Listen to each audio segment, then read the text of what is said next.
ইন্ডিয়াতে জন্ম নিয়ে সুনীল ছেত্রী সবথেকে বড় ভুল করেছে। না না, এটা আমি বলছি না, এটা অনেক ইনফ্লুয়েন্সার বলছে।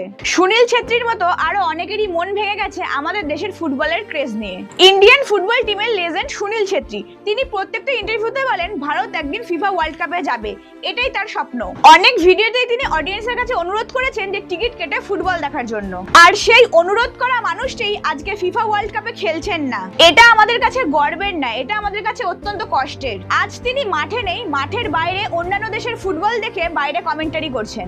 মেসি, রোনাল্ডোর মতো ইনিও প্রচুর হার্ডওয়ার্ক করেছে এই ফুটবলের পেছনে, কিন্তু ভাগ্যের কি নির্মম পরিহাস, ভাগ্য সবসময় সাথ দেয় না। এই ট্যালেন্টের সাথে যদি উনি অন্য দেশে জন্ম নিতেন তাহলে হয়তো উনি আজকে ফিফা ওয়ার্ল্ড কাপ খেলতেন। অনেক ইন্ডিয়ান প্লেয়ার আছে যারা বাইরের কান্ট্রির হয়ে খেলছে, কিন্তু আমাদের দেশে শুধু ক্রিকেটকেই বেশি গুরুত্ব দেওয়া হয়। আপনি যদি চান ভারত ফিফা ওয়ার্ল্ড কাপে পার্টিসিপেট করুক, তাহলে ভিডিওটি সবার মাঝে শেয়ার করে দিন।